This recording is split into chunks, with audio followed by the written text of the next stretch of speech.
By paying my respects to the original owners of the land, by acknowledging that the land where we are meeting on is the traditional unceded territory of the Algonquin, the Huron-Wendat, and the Anishinaabe peoples, for whom this land is sacred and whose ancestors are buried here. To also affirm that we are standing on illegally occupied land. Now, I've been researching post-colonial, decolonial stuff since my PhD days. This has been part of my research, which has been kind of till recently separated from my teaching. In a business school, we don't have much opportunity to talk about colonial histories. We do now. But about July 2021, almost exactly 2 years ago, everything came to a head, and I found myself right in the middle, to use a technical term, of a perfect shitstorm. George Floyd's murder, or should I call it public execution, had just happened in Minneapolis. The Black Lives Matter in the UK, which was I would describe it as a medium-level movement, just exploded because of that. It had 1 million people in London, right? The statue of Edward Colston, a 18th century English merchant, member of parliament and active slave trader, was toppled into the river, the sea in Bristol. And the government panicked. Statues of Winston Churchill all over London were protected because they were going to be next. And just that morning, we woke up to the news that my school, which is called Cass Business School, named after Sir John Cass. Sir John Cass was found to be not just an active slave trader, a director of the Royal African Company. He made his millions through that. So, as you can imagine, all hell broke loose. The university immediately made a public announcement without consulting us that we're going to stop using the name. For those of you, even with a 101 in marketing, you know what kind of death knell it is to change the brand name of a school, and that to an elite business school, to suddenly we're going to drop that name. You can imagine the chaos. It was a very divisive time between staff. People accused us of being woke, of pandering to the Black Lives Matter movement. There was a group of very powerful alumnus who sued us, a class action suit.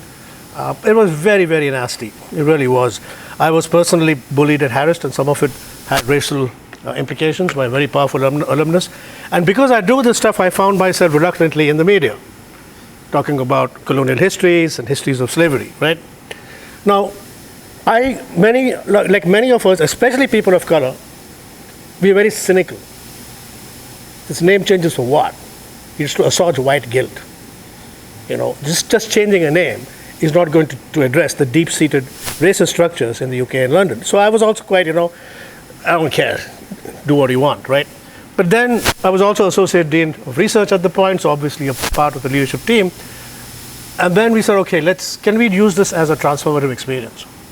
Can we say that this is not just a reputation issue or a branding issue? And we went through the most incredible 15-month consultation with everybody, staff, students, and stakeholders, to talk about the process. And out of that, our motto became changing more than a name. Is that we have to show that we're doing something different. What are we doing? And we had a whole series of things in place. But that conversation with our staff was, as I said, a difficult process. We could see white fragility, defensiveness, anger, all coming out, right? I think one of the more crucial learning moments was me and my deputy dean, who's a very good friend of mine. She's a white woman. We were doing these interviews with people saying, what do you think about the name, a change, was it the right thing to do? And there was a young black woman, a professional staff, who basically said, I don't really give a shit about the name change. So my friend was really shocked. There's a black woman, slave trader. She said, yeah, but you know what will happen? We've got this great name. We'll change our name, right? There will be an impact on enrollment. People will not come. It's a new name. Fees, revenue will come down. Revenues come down. Costs go up. Who's the first person to lose their job? It's a black woman.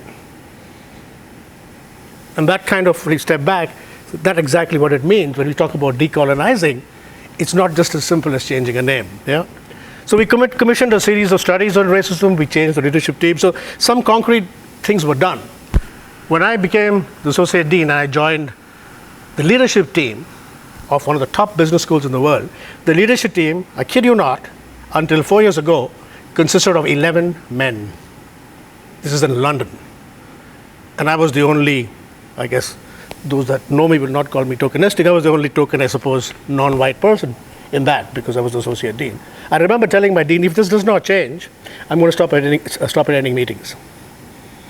Right? And then we put in not just for tokenistic purposes, we appointed senior black professors in the team. We appointed professional staff, black women. It never happened before. I've been at Bayes Business School for 11 years. The word race was never used in our school. Never used. And now at every leadership meeting, it's an agenda item in terms of racial justice. So it was certainly a major upheaval. Again, there's a cynic in me, will say how long this continues. And based on that, I also organized a workshop, which I think a couple of you may have attended. It's an online workshop, very hastily put together on decolonizing the business school curriculum. With very little advertising, we got like 940 sign-ups. Our Zoom crashed. We had to buy a license. With all that stuff, we still ended up with about, I think, 345 participants, 247 business schools, 41 countries. Now, I learned two things from that workshop. One, there's a lot of interest across the world. We had people from Saudi Arabia for a decolonizing workshop. I have no idea what they were doing there. Right? So there's a lot of appetite across the world on understanding what decolonizing is. There's a lot of appetite. Second thing is no one has a clue what to do. Like there's well-meaning people, but what do I do? We're not happy with what we're teaching, right? So that became quite clear. And that's one of the problems is that decolonization, it means different things to different people. If I went around the room and asked you what it means to you, I got a whole bunch of different answers, yeah? So decolonization might mean one thing for a graffiti artist in Palestine. It might mean something else for a Pakistani cricketer playing in Yorkshire, right? It might mean something else for a black football player for Spain, right? For an indigenous academic in Canada, right? A Pakistani novelist in New York, a Kashmiri student in Srinagar, or for that matter, the CEOs of Microsoft, yeah, and Google, who are also technically post-colonial, yeah. So any attempt to decolonize must address these, first of all, diverse histories, again, which your chancellor talked about. Understanding histories is really important. So decolonizing universities in the settler colonies of Australia, New Zealand, the Americas might follow a slightly different trajectory when you're talking about decolonizing universities in South Africa, for example, or in India. The movement to decolonize universities began in South Africa. University of Cape Town, back in 2015, it was first directed against the removal of the statue of Sir Cecil Rhodes, the mining magnate, politician, and card-carrying white supremacist. So the movement which Rhodes must fall, right, which went across, galvanized the attention of South Africa and other parts of the world, including the UK, quickly switched to fees must fall. Because one of the exclusionary parameters that prevented black students from accessing higher ed was fees. So it soon became apparent that it's not just about statues. There's a direct structural relation of capitalism which is preventing black kids from going to school. So that became one issue as well. Language became an issue. No African language was taught at universities, which again excluded 56% of the population. Yeah? In the UK, it's only recently they've begun to acknowledge its role in slavery. More often than not, when empire is mentioned in the UK, it is framed as a heroic, even now, and reinforces white power. There was a 2014 YouGov poll which surveyed a whole bunch of Brits. 59% of those surveyed said empire was something to be proud of. 40% believe that the colonies were better off under British rule than they are now. Yeah? It gets even more obscene. In 1833, the British government paid 20 million pounds, which is about 16 billion pounds in today's money, to abolish slavery. That compensation was paid to slaveholders, right? And in 1833, the money used to pay slaveholders had to be generated from the public. So until 2015, the British public were taxed to pay compensation to slave owners. Yeah? Descendants of slaves were paying their taxes, right, to the ancestors of people who had enslaved their people. You can't make this shit up. And this is not taught in any history book across the country. I, as a outsider, got that information within 10 minutes. Nowhere is this taught. Right? Until 2015, people were paying compensation to the slave owners. Yeah? And somebody said, one would think that Britain created slavery just to take the credit for abolishing it. So one of the outcomes, I guess, of this attention is this notion of decolonizing the curriculum. It began in the UK in 2013. It was a student-led campaign, very effective. You can see that on YouTube. Very simple question. Why is my professor white? They went and asked people on the streets, right? And people had different kind of explanations to that. Quite a successful campaign. But the problem is that decolonization, at least I've seen in the US, I'm sure in Canada and UK, it's now become a bumper sticker. It's become an ice cream flavor. Everybody wants to decolonize. It's becoming very attractive to universities, and that, I think, is a major problem because, like buzzwords, the more widely it is used, it becomes devoid of meaning. And I think that's what decolonization has become, at least in the UK. Yeah. So when the shit hit the fan, some of my friends called me. They said, "Oh man, you must be so happy. After 30 years of banging your head on the wall, finally decolonization is here." And I said, "I'm not happy. I am terrified. I'm terrified of being co-opted. I'm terrified of this discourse becoming depoliticized." And that's exactly what is happening. I'd rather do nothing than participate in a process which has been completely depoliticized. And sadly, that's what's happening, right? So there's also a danger that decolonization can become a new form of academic production. It can become sexy, where people are actually using the experiences of black and brown bodies to further their career without any kind of political engagement. And I'm sure I don't have to tell the indigenous scholars in this room how common that is when it comes to their kind of work, right? So what does decolonizing mean? I'm not getting into the literature right now. I just want to focus on what it means for us. Nearly 60 years ago, Frantz Fanon described decolonization as completely calling into question the colonial situation. So he defined decolonization as putting into practice this one sentence: the last shall be first and the first last, which for those of you who know your Bible is from Matthew 20:16, I believe. Now, in decolonizing the Bible, Frantz Fanon wanted the last to put first and the first put last, not in the kingdom of heaven, but right here on earth. Basically, you understand some of the structural issues, right? And now this is not going to go down with the leaders in the US, Canada, and Australia, our vice chancellors, who all seem to be singing from the same songbook of equity, diversity, and inclusion. We cannot have equity when you've got structural inequality for the past 400 years. Yeah? So it's also important to realize that decolonization is not a metaphor. It's not a bandwagon to fix other problems in society, right? It's not about fixing climate change, although there are colonial legacies to that. It's not about improving living conditions in the current system. That's not what it's about.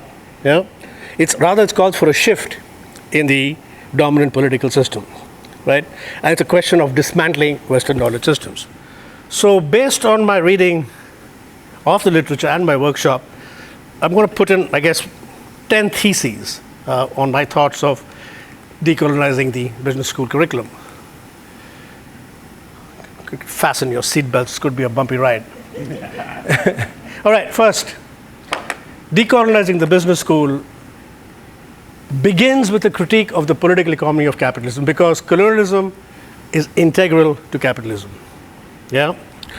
When my then dean, asked me to lead a task force on decolonizing the business school curriculum, I said, if you read the literature, decolonizing starts with dismantling capitalism, which is going to make for a very interesting but rapidly extinct business school. And he didn't kind of follow up on that in many ways. Now, but if you look at it, it's actually not that non-intuitive, when you look at the statement. Think of the connections between capitalism and colonialism. Pick up any economics textbook. Yeah. First thing we see about the factors of production: land, labor, capital. Histories of land, where we are talking, look what the grants we're talking about. The histories of land, the histories of labor, they're all racial capitalism. They're all about theft of land. They're all about slavery. So how can you talk about land and labor, which is the basic factor of production, and not talk about colonialism? How can you not talk about invasion? It's like almost impossible, right? It's not complete. So the concept of racial capitalism, for example, which first emerged, looks precisely that. How is capital and value extracted from black and brown bodies, which is different from the way value is extracted from white bodies? That's the basis of racial capitalism, right? And also to tell you how these bodies were differently racialized. Under plantation slavery, right, there was no labor or capital. The labor was your capital, right? The slaves were your capital. Now, if the slave reproduced, right, your capital went up, right, because as a slave owner. So that was good, and you try to encourage that. And that kind of had a particular set of laws to control that population. The indigenous people, on the other hand, because the Bible and the Enlightenment called them less than human, you could justify their extermination to get the land. So you have two non-white bodies racialized in very different ways, following the logic of capital. Yeah? One was labor and one was land. Again, we don't find that in too many of our textbooks. And I wonder why, because it's all available, it's all documented. So it's quite clear that we cannot decolonize the business school curriculum. So I could stop right there. But let's see if you push that argument further. At best, business schools who say they want to decolonize can try and diversify their curriculum by including voices of black people, people of color, and indigenous people. Like, this is at best what they can do. But diversity is not decolonization. As Angela Davis says, diversity is a difference that makes no difference. It brings about the change that brings about, it is a change that brings about no change. She calls it is more about photo opportunities than equal opportunities. Because here's the problem. Diversity as a liberal democratic project, it disavows its own position as a neutral site, from which alone diversity can be proclaimed. So it is from this neutral side that diversity is able to regulate difference, right? Completely depoliticized. So what happens is diversity creates an abstract equality, whereas decolonization is the process of creating a radical equality, yeah? An equality that frees difference from the straitjacket of diversity. It does not regulate difference, decolonization, yeah? It absorbs it and it actually uses it as a lever. So it is great to have an equality regime, but an equality regime very quickly can become an inequality regime, right? So diversity management becomes a process of managing conflict. Why does diversity need to be managed? Who is doing the managing? Who is being managed? Yeah? So we've got to ask those questions in the sense that these policies have an ideological function in the manufacture of cohesion. So diversity is a managerial discourse because it has a commercial value that can be used to market the university. Now, once decolonization, and this I'm saying in the UK for sure, has been co-opted by diversity, yeah, it's happening in my school, it will be reconstituted, depoliticized, packaged, sanitized, and sold as a brand that university leaders can hope will command a premium in student fees, right? So as a brand, decolonization becomes tamed precisely at the point where it starts becoming dangerous. And that's what I'm seeing across the UK, is a selective appropriation of decolonization, which does not threaten the basic system, but allows you to charge fees and put pretty pictures of people of color in their glossy reports. Decolonization is a political project. It is a decolonization of the West theory of the non-West. So inclusive, it might be fine, but inclusivity and diversity, they exclude power and politics, which kind of reinforces the authority of the Western common. Or as my friend Tom Goldtooth of the Navajo Nation puts it more eloquently, the system ain't broken. It was meant to work this way, right? And that's where the real challenge is when we're talking about, oh, it's an implementation of the system. No, the system is not broke. This was the way it's supposed to function this way. So how do we resist this, right? So a lot of the post-colonial scholarship then looks at how non-European peoples are represented. So that was, I guess, the part of the critique. And it's one level, it tries to decolonize the West's theory of the non-West. The question of the moral authority of the Western canon, the neutrality, the perceived neutrality, that is the heart of the difference, right? So it's much more about the attainment of individual students, but about transforming society, about breaking down structural inequalities. And you can see not too many business school deans are going to buy into that, right? So one of the things to also realize is that a Western knowing subject is the only one who can produce histories. That has to be, I guess, challenged at one level, right? And much of what we know about, say, international business, cultural management, is based on a particular Western system of knowledge, which, regardless of how reflexive you are, puts that system within a flexible positional superiority. So it's that epistemic power that allows these categories of developed, underdeveloped, primitive, modern, yeah, advanced, backward.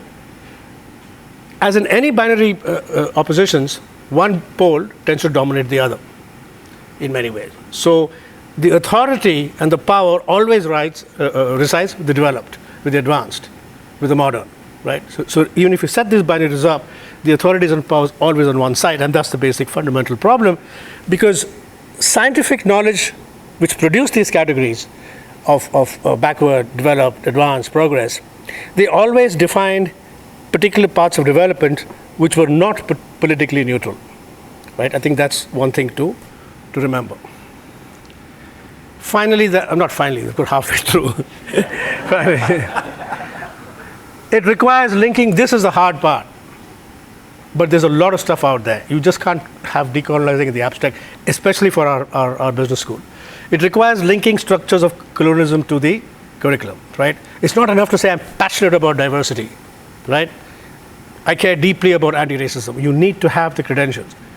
And we are business school professors. It's unfair to expect suddenly all of us to become experts on critical race theory or gender and diversity or post-colonial stuff.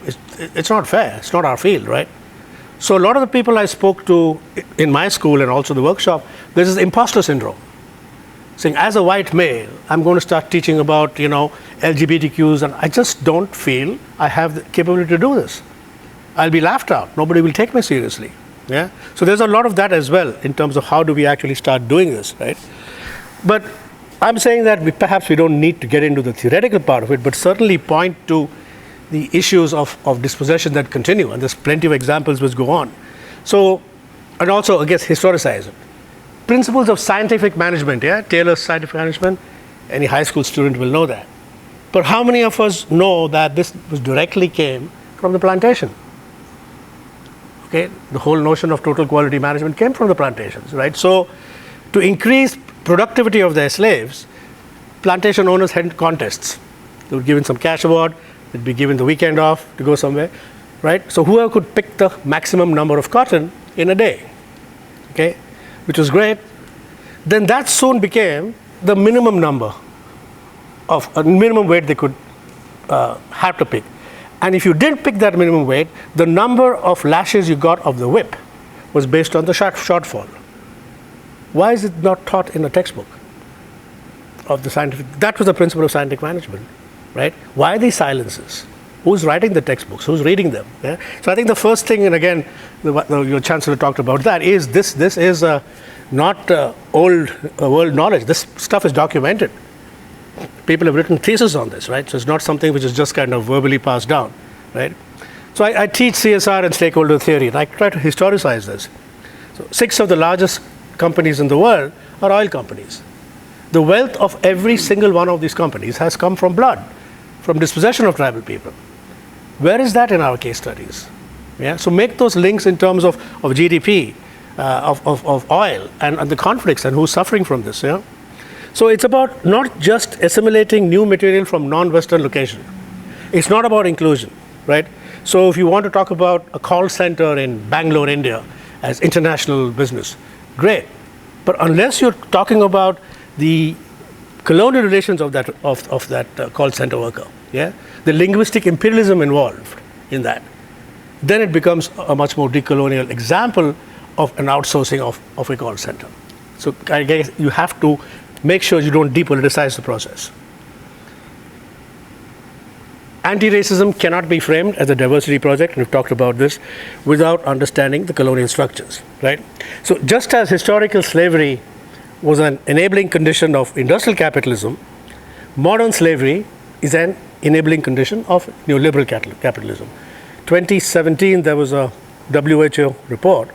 There are more slaves now than when slavery was legal. It's 40.3 million according to the WHO, which is a conservative estimate. Who is using that labor? It's businesses using that labor. Yeah, it's not just some small sharecropper in Africa. It is businesses. They are part of the supply chain of business.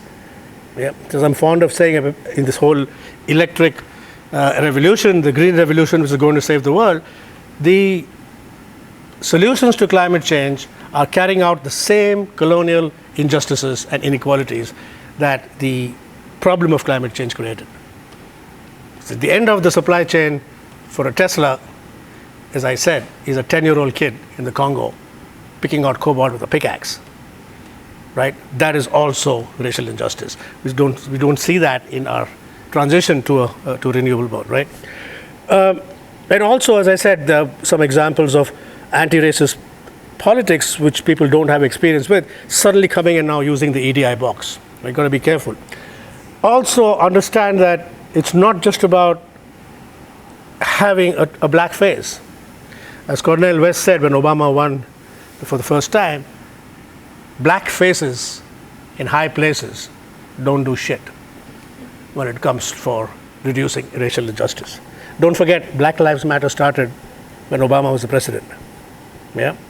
In the UK, we have the most diverse cabinet in the history of the country. Okay? But the people of color, the women of color of Indian origin, are the most racist people you ever come across. Yeah? So just having that kind of face is not enough. I think one of the more troubling, touching, yet profoundly unsettling experiences of what I mean by racial capitalism or colonialism is when I was a student at UMass, one of our superstar students was a woman called Stella Cromo. She's a very good friend of mine.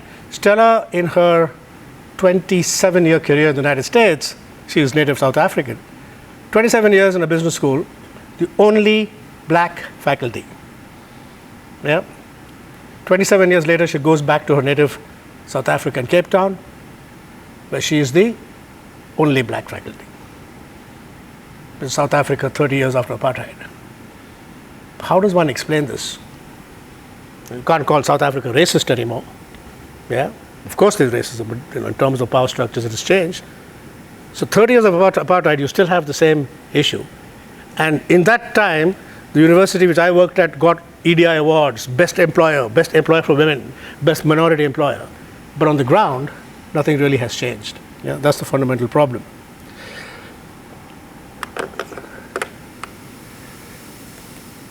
We're getting there. Structural consequences of colonialism need to be taught in relation to present day problems. So that's what I do. So I teach a module on climate change. Within week 3, the whole focus moves to climate injustice. Right? Climate change is a racialized discourse.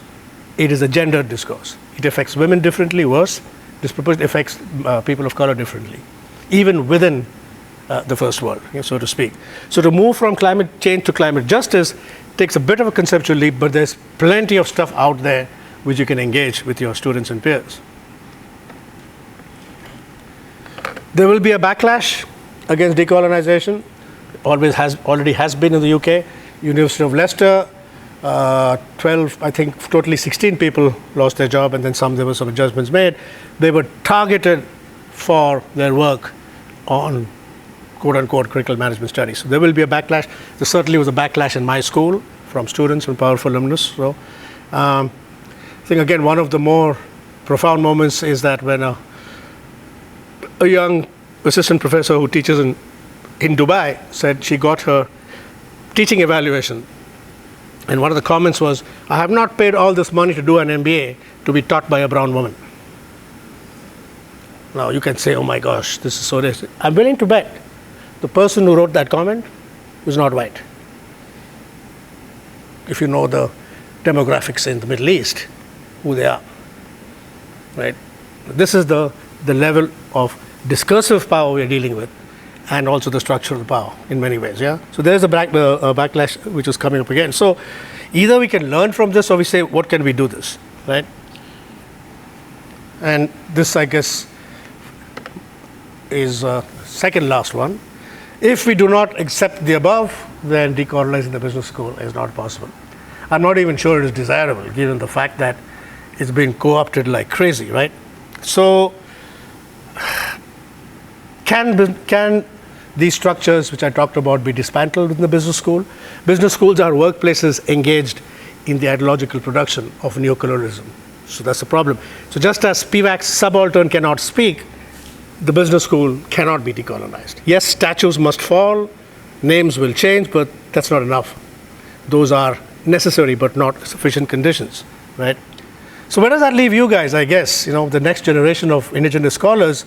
In what ways will you negotiate your research and teaching career while ensuring that you always speak truth to power? Well, that's the real challenge. Raymond Williams once said that to be truly radical is to make hope possible rather than despair convincing. In my entire career, I have made despair convincing. That's what I do, right? And I think for me, for now, I've come to an age right now where we all need hope. And I think the hope is certainly the next generation of indigenous scholars, yeah? So when I talk to indigenous people all over the world, that's what I get, I guess what keeps me going. Without exception, everyone, and I talk to them one-on-one, not as a collective, without exception, everyone, when I say, why are you doing this PhD, said, I want to take this back and help my community. I talk to my other non-indigenous PhD students, why are you doing this? Oh, I want a job at Harvard, I want a job at Yale, I want all this. Every single one says, I want this. That for me is the inspiring part, ultimately, because this is the fundamental issue that without sure, we've got to play that publishing game.